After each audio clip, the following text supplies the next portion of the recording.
सीधी बात करनी है। फैंस ने जबरदस्त प्यार दिया है मुझे बहुत। आईपीएल 2025 के कमेंट्री पैनल में एक चौंकाने वाला बदलाव हुआ है। इरफान पठान, जो पिछले कई सालों से हिंदी कमेंट्री पैनल का एक अहम हिस्सा थे, इस बार पैनल में नहीं है। इरफान पठान ने अपने क्रिकेट करियर के बाद एक सफल कमेंटेटर के रूप में अपनी पहचान बनाई थी। उनकी सीधी और ईमानदार कमेंट्री को लोग पसंद करते थे, क्योंकि वह खेल को गहराई से समझते थे और किसी भी खिलाड़ी की कमजोरियों को बेझिझक बताते थे। लेकिन अब आईपीएल 2025 में उनकी गैर मौजूदगी ने कई सवाल खड़े कर दिए हैं। क्या यह सिर्फ एक साधारण बदलाव है या इसके पीछे कोई खास वजह छिपी है? क्या कोई विवाद हुआ था या फिर कमेंट्री पैनल को नया रूप देने के लिए यह फैसला लिया गया? इस वीडियो में हम जानेंगे कि आखिर इरफान पठान को आईपीएल 2025 के कमेंट्री पैनल से क्यों हटाया गया। अगर देखा जाए तो इरफान पठान की कमेंट्री की सबसे बड़ी खासियत थी उनकी स्पष्ट राय और गहरी क्रिकेट समझ। वे बिना किसी झिझक के खिलाड़ियों की कमियों और गलतियों की ओर ध्यान दिलाते थे। रिपोर्ट्स के मुताबिक कुछ युवा खिलाड़ियों को उनकी यह साफ बात पसंद नहीं आई और उन्होंने ब्रॉडकास्टिंग टीम या बीसीसीआई से शिकायत की। इरफान पठान ने कई बार कहा कि विराट कोहली ऑफ स्टंप के बाहर की गेंदों पर गलत शॉट खेलकर आउट हो जाते हैं और इसमें सुधार नहीं कर रहे। उन्होंने यह भी कहा कि विराट को अपनी बल्लेबाजी तकनीक पर ज्यादा काम करने की जरूरत है। ऐसा कहा जाता है कि विराट कोहली इरफान की इस लगातार आलोचना से नाराज थे और उन्होंने उन्हें सोशल मीडिया पर ब्लॉक तक कर दिया। हार्दिक पांड्या का मामला। जब हार्दिक पांड्या को मुंबई इंडियंस का कप्तान बनाया गया, तब इरफान पठान ने उनकी कप्तानी पर सवाल उठाए थे। उन्होंने कहा था कि हार्दिक को कप्तानी से ज्यादा अपने खेल पर ध्यान देना चाहिए। केएल राहुल और अन्य खिलाड़ी। इरफान पठान ने कई बार केएल राहुल की धीमी बल्लेबाजी पर सवाल उठाए थे। उन्होंने कहा था कि अगर राहुल को बड़े टूर्नामेंट में सफल होना है तो उन्हें अपने स्ट्राइक रेट में सुधार करना होगा। इन टिप्पणियों के कारण कुछ खिलाड़ी उनसे असहमत हो गए और उनकी आलोचना करने लगे। कुछ रिपोर्ट्स के अनुसार यही मतभेद उनके कमेंट्री पैनल से बाहर होने की एक बड़ी वजह हो सकती है। यह भी संभव है कि ब्रॉडकास्टिंग कंपनी या बीसीसीआई ने इरफान पठान को हटाने का फैसला लिया हो। अगर देखा जाए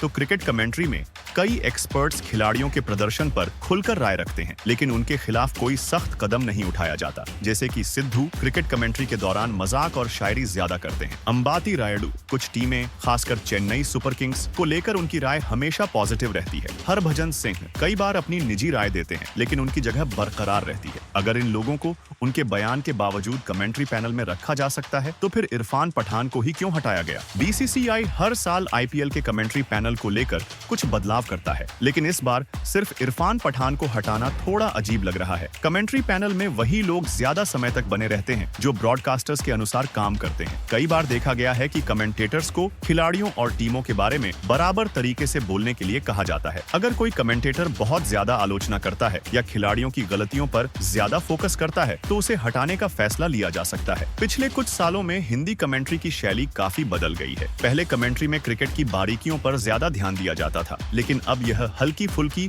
और मनोरंजक होती जा रही है। अगर कोई कमेंटेटर खिलाड़ियों की कमजोरियों पर चर्चा करता है तो उसे हटाने का खतरा रहता है। अब हिंदी कमेंट्री में क्रिकेट एनालिसिस से ज्यादा मजाक, शायरी और मनोरंजन पर ध्यान दिया जाता है। अगर यह ट्रेंड जारी रहा तो क्या भविष्य में सीधे कमेंटेटर्स को जगह मिलेगी? इरफान पठान को भले ही इस साल कमेंट्री पैनल से हटा दिया गया हो, लेकिन इसका मतलब यह नहीं कि वह क्रिकेट जगत से दूर हो गए हैं, बल्कि अब उन्होंने एक नया रास्ता चुना है, अपना यूट्यूब चैनल। इरफान पठान ने हाल ही में अपना यूट्यूब चैनल शुरू किया है, जहां वह क्रिकेट के बारे में अपनी निष्पक्ष राय दे रहे हैं। इस चैनल पर वह न केवल आईपीएल और अंतर्राष्ट्रीय क्रिकेट की गहराई से समीक्षा कर रहे हैं, बल्कि क्रिकेट के तकनीकी पहलुओं पर भी चर्चा कर रहे हैं। क्या खास है उनके यूट्यूब चैनल में? चलिए आपको बताते हैं। इरफान पठान अपने चैनल पर मैच खत्म होने के बाद उसका एनालिसिस करते हैं, जिसमें वे बताते हैं कि किस खिलाड़ी ने क्या गलती की और क्या सुधार की जरूरत है। क्रिकेट से जुड़े टेक्निकल ब्रेकडाउन, जिसमें वह बॉलिंग और बैटिंग स्ट्रेटजी को विस्तार से समझाते हैं। इसके साथ क्रिकेट से जुड़ी कंट्रोवर्सी और इनसाइड स्टोरी पर अपनी राय देते हैं। फिलहाल उन्होंने कोई आधिकारिक बयान नहीं दिया है कि वह ब्रॉडकास्टिंग को पूरी तरह छोड़ देंगे या नहीं, लेकिन ऐसा लगता है कि वह अब एक बेफिक्र क्रिकेट एक्सपर्ट के रूप में खुद को स्थापित करना चाहते हैं, जहां वे बिना किसी दबाव के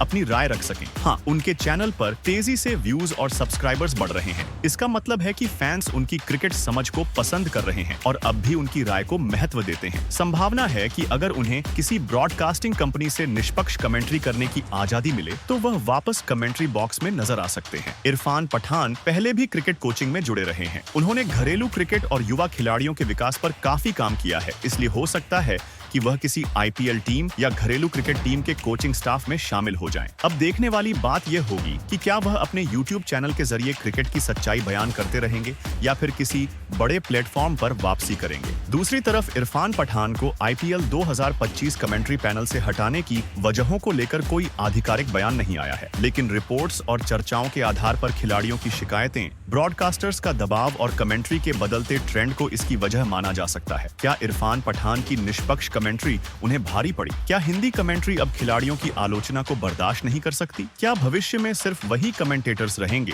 जो खिलाड़ियों और टीमों की सिर्फ तारीफ करें? आने वाले समय में देखना होगा कि क्या इरफान पठान दोबारा कमेंट्री पैनल में लौटेंगे या फिर किसी और मंच से क्रिकेट पर अपनी राय देते रहेंगे। आपको क्या लगता है, इरफान पठान को हटाने का फैसला सही था या गलत? क्या निष्पक्ष कमेंट्री की जगह सिर्फ पीआर वाली कमेंट्री ही बचेगी? अपनी राय कमेंट सेक्शन में लिखें। अगर आपको यह वीडियो पसंद आया हो तो इसे लाइक और शेयर करें और चैनल को सब्सक्राइब करना न भूलें।